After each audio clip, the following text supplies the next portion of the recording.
இது நல்லதா கெட்டதா இன்னும் புரியலையே அப்படின்னா நீங்கள் பயப்பட வேண்டாம். ஏன்னா ஒவ்வொன்றும் ஒரு அற்புதமான பரிகாரத்தோடு தான் கடவுள் நம் முன் அமருகார். இந்த காலகட்டத்தில் இதை செஞ்சால் இது நல்லாயிருக்கும். ரொம்ப ஆரோக்கியத்தோடு இருக்கக்கூடிய விஷயங்கள் நம்ம அதை பற்றியே பேசிகிட்டே வாங்க. ஒரு வீட்டில் சுபமான பலன்களை நமக்கு தன்னாலேயே தரக்கூடியதாக இருக்கும். இது ரொம்ப விசேஷம். இந்த முறை மாசி மாதம் 15 தேதிக்கு பிறகு இவர்களுக்கு ஒரு அனுகூலமான ஒரு சூழல் உருவாகும். அதனால் நீங்கள் பெருமாள் வழிபாடுகளை தொடர்ந்து மேற்கொள்ள வேண்டும். 6ஆம் அதிபதியாக வரக்கூடியவரும் லாபாதிபதியாக வரக்கூடியவரும் செவ்வாய் பகவான் உச்சத்தில் இருக்கிறார். அப்போது புதக்கேது தொடர்பு, சுக்கிரகேது தொடர்பு, செவ்வாய்க்கேது தொடர்பு, இந்த இடத்துல பதட்டங்களை கொடுக்கக்கூடிய ஒரு சூழல். எல்லாம் வல்ல ஸ்ரீ காஞ்சிமகா பெரியவா பொற்பாதம் பணிந்து கொண்டு அன்பு MTV நேயர்களுக்காக மாசி மாத பலன்களை பற்றி பார்க்க இருக்கின்றோம். அன்பு மிதுனராசி நேயர்களே, மிதுனராசி என்பவர்களுக்கு புத பகவான் ராசிநாதன் என்று சொல்லக்கூடியவர். புத பகவான் எங்கே இருக்கிறார்னா லக்னத்திற்கு 8ஆம் இடத்தில் இருக்கிறார். அதாவது இது சந்திர லக்னம். இப்போ நான் சொல்கிறது இந்த சந்திர லக்னம். லக்னத்திற்கு 8ஆம் இடத்தில் இருக்கிறார். 8ஆம் இடத்தில் புதன் அமைவது சிறப்பாடனா மறைந்த புதன் நிறைந்த கல்வியை தருவார். அப்போது இந்த காலகட்டத்தில் நல்ல ஒரு தன்மை தான் இருக்கும். நிறைந்த கல்வியை தரக்கூடிய காலகட்டம் இருந்தாலும் லக்னத்திற்கு சுகஸ்தானாதிபதியாக வரக்கூடியவர் 8ஆம் இடத்தில் மறைவது நல்லதா அப்படின்னா சுகஸ்தானம் வேலை செய்யாமல் இருக்கும். அப்போது இந்த 8ஆம் இடம் என்பது என்ன? திடீர் அதிர்ஷ்டதானம், அதாவது ரொம்ப கடினத்தை கொடுக்கக்கூடிய ஸ்தானம், மறைவு ஸ்தானம். அப்போ இந்த புத பகவான் அங்கே 8ல் போய் மறைகிறது நல்லதா அப்படின்னா கண்டிப்பாக அது ஒரு கடுமையை தரும். மிதுன லக்னத்திற்கு மிக கடுமையான ஒரு சூழலை தரக்கூடியது. இருந்தாலும் இந்த கடுமைன்னா நம்ம உடனே பயந்துடக்கூடாது. என்னடா இது இந்த மாதம் நம்மளுக்கு கடுமைன்னு சொல்லிட்டாங்க, இது நல்லதா கெட்டதா இன்னும் புரியலையே அப்படின்னா நீங்கள் பயப்பட வேண்டாம். ஏன்னா ஒவ்வொன்றும் ஒரு அற்புதமான பரிகாரத்தோடு தான் கடவுள் நம் முன் அமருகார். இந்த காலகட்டத்தில் இதை செஞ்சால் இது நல்லாயிருக்கும். அப்போ நாம் என்ன பண்ணணும் அப்படின்னா நம்ம செய்யக்கூடிய பரிகாரத்தை சிறப்பாக செய்ய வேண்டும். பரிகாரம் என்பது என்ன? நமக்கு ஒரு ஜுரம் வந்துருச்சு, அந்த ஜுரத்துக்கு ஒரு மாத்திரை எடுக்கிறது பரிகாரம். இப்போ அந்த மாத்திரை போட்டோம்னா அந்த ஜுரம் நல்லாயிடும். அப்போ அந்த மாத்திரையை நம்ம போடுறது ஒரு சிறப்பை தரும். இப்போ இது பரிகாரம். இது சின்ன விஷயம், இது பரிகாரம். அந்த மாதிரி நம்ம கோவில் குளங்கள் செல்வது, அதாவது மந்திரம், எந்திரம், தந்திரம், ஔஷதம். முதல்ல மந்திர பரிகாரம்.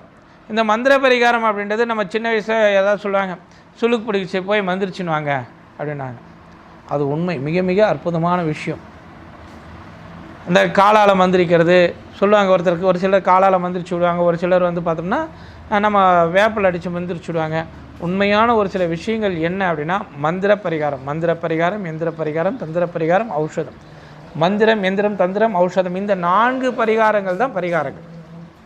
அப்போ இந்த மந்திர பரிகாரங்களை நாம் முன் செல்ல வேண்டும். என்ன பண்ணலாம்? கோவில் குளங்கள் போகிறது எந்திர பரிகாரம். எந்திரம்னா கோவில் குளங்கள். அப்போது இந்த மாதிரி மந்திர, எந்திர, தந்திர பரிகாரங்களை செய்வதன் மூலியமாக நமக்கு யோகம், பாக்கியம், பலம் எப்பொழுதுமே நம்முடன் அமைந்து இருக்கும்படி பார்த்து கொள்ளும். இப்போ மந்திரம்னா எனக்கு மந்திரம் தெரியாது சார், நான் என்ன சார் மந்திரம் நீங்கள் சொல்லிட்டீங்க, நான் எந்த மந்திரத்தை சொல்கிறதுன்னா, நிறைய பேர் மந்திரங்களை தவறான முறையில், அதாவது ரொம்ப அதை நாம் இப்படி சொல்கிறோம், அப்படி சொல்கிறோம், அந்த மாதிரி சொல்கிறோம் அப்படின்றத பண்ணக்கூடிய அதிகாரத்தை கொடுக்குறோம். ஆனால் மந்திரங்கள் என்பது ஒரு சொல்லை மீண்டும் மீண்டும் மீண்டும் மீண்டும் சொல்வதே மந்திரமாகும். மந்திரத்துடைய விளக்கம் ஒன்றை மீண்டும் மீண்டும் சொல்லிக்கொண்டே வந்தால் அது மந்திரம். அதில் நல்ல அர்த்தமுள்ள வார்த்தைகளை நாம் பேச வேண்டும். இப்போ அர்த்தமுள்ள வார்த்தைகள் என்னென்ன அப்படின்னா, நம்ம எப்பயுமே பாசிட்டிவாக நல்லதே நடக்கும், சுபமாக இருக்கும், நன்மையை தரும், அதாவது எந்தவித தவறான விஷயங்களையும் நாம் பேசாமல் ரொம்ப ஆரோக்கியத்தோடு இருக்கக்கூடிய விஷயங்கள் நம்ம அதை பற்றியே பேசிகிட்டே வாங்க. ஒரு வீட்டில் சுபமான பலன்களை நமக்கு தன்னாலேயே தரக்கூடியதாக இருக்கும். இது ரொம்ப விசேஷம் இந்த முறை. இதை நம்ம பயன்படுத்தணும். அதே போல் நம்ம இந்த கந்த சஷ்டி கேட்குறது, கந்தகுரு கவசம் கேட்குறது, பெருமாளுடைய அதாவது சஹஸ்ரநாமம் கேட்குறது, இதெல்லாம் நீங்கள் பண்ணிங்கன்னா உங்களுக்கு யோக பலனை, பாக்கிய பலனை தரக்கூடியது. எல்லாம் மந்திர பரிகாரம். இப்போ நான் கந்த சஷ்டி கேட்குறேன் சார், நான் கந்த சஷ்டி ரெகுலராக கேட்குறேன், கந்த சஷ்டி சொல்கிறேன், அதுவே அற்புதமான விஷயத்தை தரும். கந்த சஷ்டிக்கு மிஞ்சின ஒரு சக்தி ஒன்றும் இல்லை. அதே போல் பாம்பன் சுவாமிகள் சொன்ன சக்தி மிகப்பெரிய அற்புத சக்தி. நம்ம இந்த பாட்டு பாடணும், அந்த பாட்டு பாடணும், அப்படி பண்ணணும், இப்படி இருக்கணும். மனதை ஒருநிலைப்படுத்தி மனதை ரொம்ப சுபிட்சமான முறையில் ஆனந்தத்தோடு வைத்து கொண்டீர்களானால் உங்களுக்கு ஒரு அற்புத யோக பலனை தரக்கூடியதாக இருக்கும். அதுதான் விசேஷம். இப்போ லக்னாதிபதியை நம்ம என்ன பண்ணுறோம், இந்த இடத்துல இந்த ஒரு சிரமத்தை கொடுக்காமல் இருக்கிறதுக்கு மிதுன லக்னக்காரர் பெருமாளுடைய கோவிலுக்கு போய் கருட சந்நிதியில் 21 நெய் விளக்கு ஏற்றி சுவாமி தரிசனம் செய்வது மிக மிக மிக மிக அற்புத பலனை தரக்கூடியதாக இருக்கும். அப்போது பெருமாள் சன்னதிக்கு போயிட்டு 21 நெய் விளக்கு ஏற்றி சுவாமியை கும்பிடுங்க, ஒரு விசேஷ பலன். சுகஸ்தானம் வேலை செய்யும். பெருமாள் லக்னாதிபதி அந்த 8இல் மறையும் பொழுது அவர்களுக்கு எந்தவித கெடுபலனும் இல்லாமல் யோகத்தையும் பாக்கியத்தையும் பலத்தையும் தரக்கூடியவர்கள். இப்போது லக்னத்துக்கு 2ஆம் அதிபதி எங்கே இருக்கிறார், லக்னத்திற்கு 12ஆம் இடத்தில் சஞ்சாரம் செய்ய உச்சஸ்தானத்தில் இருக்கிறார். அப்போது அங்கே 12ஆம் இடம் சுகஸ்தானம். அதாவது இந்த இடத்துல சந்திரன் உச்சம் பெறுவது நல்லதான நல்லது தான். சந்திரனுக்கு அது விரயத்தை கொடுக்கக்கூடிய ஒரு தன்மை. அதாவது வரவு இருக்குமானா வரவும் இருக்கும், அது வரவு உச்சமாக இருக்குது, அதே நேரத்தில் விரயங்களும் சேர்ந்துருக்கும். வந்துச்சு செலவாயிடுச்சுங்க. லக்னத்திற்கு 9ஆம் அதிபதியாக வரக்கூடியவர் எங்கே இருக்கிறார்னா 10ஆம் இடம். அதாவது லக்னத்திற்கு 9ஆம் அதிபதியாக வரக்கூடிய சனி பகவான், 8ஆம் அதிபதியாக வரக்கூடிய சனி பகவான் 9ஆம் இடத்திலேயே சூரிய பகவானோடு சேர்ந்திருக்கிறார். சூரிய சனி பகவான் சேர்க்கை 3ஆம் அதிபதியோடு சேர்ந்து இணைகிறார். அப்போது இந்த இடத்துல தைரிய வீரிய ஸ்தானங்கள் யோக பலன்கள் எல்லாமே நலமாக இருக்கிறது. லக்னத்திற்கு 10இல் ராகு பகவான் இருக்கா, 10ஆம் இடத்தில் ராகு பகவான் இருப்பது மிக மிக சிறப்பை தரும். இந்த ஒரு வருஷ காலம் அவர்களுக்கு நல்ல யோக பலனை தான் தரும். இதனால் இருந்தாலும் அந்தந்த மாதத்திற்கு ஏற்றவாறு ஒரு சில கிரக பயிற்சி, அதாவது இந்த மாத கிரகங்களை கொண்டு இந்த காலத்தில் இது நடக்கும், இந்த காலத்தில் இது நடக்கும் அப்படின்னு சொல்லலாம். இந்த நேரத்தில் இந்த ஜாதகருக்கு அரசியல் அரசாங்கம் சம்பந்தமான அனுகூலமான பலன்களை தரக்கூடியதாக இருக்கும். தைரிய வீரியத்தை கொடுக்கக்கூடிய ஒரு சூழ்நிலைகள் இருக்கும். 5ஆம் அதிபதியாக வரக்கூடியவரும் 12ஆம் அதிபதியாக வரக்கூடியவர் எங்கே இருக்கிறார், 8இல் போய் இருக்கிறார். அப்போது லக்னாதிபதி 8இல் இருக்கிறார். லக்னத்திற்கு சுகஸ்தானாதிபதியாக வரக்கூடியவர் 8இல் இருக்கிறார்.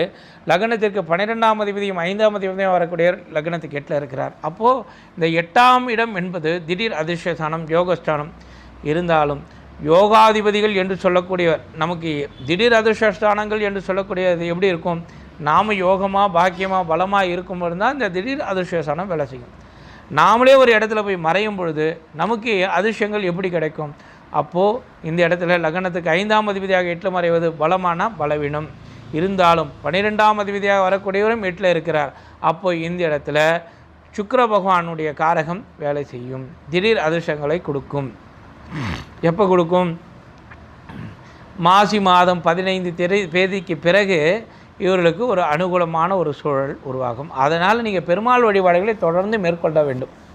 6ஆம் அதிபதியாக வரக்கூடியவரும் லாபாதிபதியாக வரக்கூடியவரும் செவ்வாய் பகவான் உச்சத்தில் இருக்கிறார். அப்போது புதக்கேது தொடர்பு, சுக்கிரக்கேது தொடர்பு, செவ்வாய்க்கேது தொடர்பு, இந்த இடத்துல பதட்டங்களை கொடுக்கக்கூடிய ஒரு சூழல். உபஜயஸ்தானம் என்று சொல்லக்கூடிய 6ஆம் அதிபதி அங்கே 8இல் போய் மறையும் போது, 8இல் உச்சம் பெறும்போது இந்த இடத்துல இந்த ஜாதகருக்கு ஒரு விதமான பதட்டத்தை கொடுக்கும். ஒரு மனம் ஒரு சலனத்தை பதட்டத்தை கொடுக்கக்கூடிய ஒரு தன்மை இருக்கும். அதனால் நேயர்களே, இந்த பதட்டம் இதெல்லாம் போகணும். நமக்கு இந்த பதட்டம்லாம் இல்லாமல் இருக்கிறதுக்கு நாம் என்ன பண்ணலாம் அப்படின்றதெல்லாம் நம்ம யோசிக்கணும். இதை யோசிக்கிறத விட கோவில்களில் சென்று நாம் நிம்மதியாக அமர்ந்து வழிபாடு செய்வது மிக மிக சிறப்பை தரும். இந்த இடத்துல நாம் எங்கே போனோம், பெருமாளுடைய வழிபாடு பண்ணணும், முருகருடைய வழிபாடு பண்ணுங்கள், யோகத்தையும் பாக்கியத்தையும் பலத்தையும் பெறலாம். இந்த பெருமாளுடைய வழிபாடு எப்படி இருக்கலாம்? பள்ளி கொண்ட பெருமாளை பார்ப்பது, தாயாரை பார்ப்பது. அப்போது இவர்களுக்கு யோக பலனை பாக்கிய பலனை தரக்கூடியதாக. 8ஆம் இடத்தில் போய் மறையிறது விட்டு சுக்கிரன் செவ்வாய் புதன் எல்லாமே 8ஆம் இடத்துல மறையிறாங்க. அதனால் இந்த இடத்துல பார்த்தோம்னா 10இல் ராகு பகவானுக்கா, 10ஆம் அதிபதியாக இருக்க லாபஸ்தானத்தில் இருக்கா. அப்போ குரு பகவான் லாபத்தில் இருக்கிறார். இந்த காலகட்டத்தில் மாதத்தில் நம்ம ஜீவசமாதி வழிபாடு மேற்கொள்வது யோகத்தையும் பாக்கியத்தையும். சார் நீங்கள் எல்லா கோயிலும் சொல்கிறீங்க, ஏதாவது இப்போ ஒரு பர்டிகுலராக ஒரு கோயில் சொல்லுங்கள் அப்படின்னு ஒரு கேள்வி வரும். இந்த 4 கோயில், அதாவது ஜீவசமாதி வழிபாடு பண்ணலாம், முருகர் கோயில் வழிபாடு பண்ணலாம், அதாவது பெருமாள் கோயில் வழிபாடு பண்ணலாம். இதில் ரொம்ப விசேஷமான ஒரு விஷயம் என்னென்னா, இந்த பெருமாள் கோயில் வழிபாடு நீங்கள் பண்ணிங்கனாவே எல்லாருக்கும் யோகத்தை தரக்கூடிய ஒரு அற்புதம். இந்த இடத்துல எல்லா விஷயமும் வந்துடும். பெருமாள் கோயில் வழிபாடு பண்ணும்போதே யோகத்தை வரும். நீங்கள் முருகர் கோயில் இவருக்கு நம்ம பார்த்தோன்னா ஜீவசமாதி வழிபாடு எல்லாரும் ஒன்றிணைக்கக்கூடிய ஒரு தன்மையை நாம் பெறலாம். அதனால் நேயர்களே, இந்த காலகட்டத்தில் நாம் முடிந்தவர்கள் பக்கத்துலேயே எனக்கு சார் ஜீவசமாதி இருக்குது நான் பண்ணலாமா, தாராளமாக பண்ணுங்கள். சார் எனக்கு பக்கத்துலேயே முருகர் கோயில் இருக்குது நான் பண்ணலாமா, தாராளமாக முருகர் கோயில் வழிபாடு பண்ணுங்கள். பயம் பதட்டம் போகும்.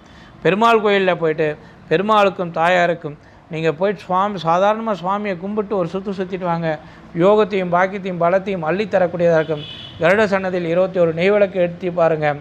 யோகத்தை கொடுக்கக்கூடிய உங்களுக்கு 8ல் புதன் மறைவதால் ஏற்படக்கூடிய தோஷங்கள் விலகி உங்களுக்கு யோகத்தையும் பாக்கியத்தையும் பலத்தையும் தரக்கூடிய ஒரு அற்புத காலகட்டமாக இந்த காலகட்டம் அமையும். இந்த மாசி மாதம் உங்களுக்கு அற்புதமான யோக பலனை தரக்கூடிய மாதமாக அமையும்.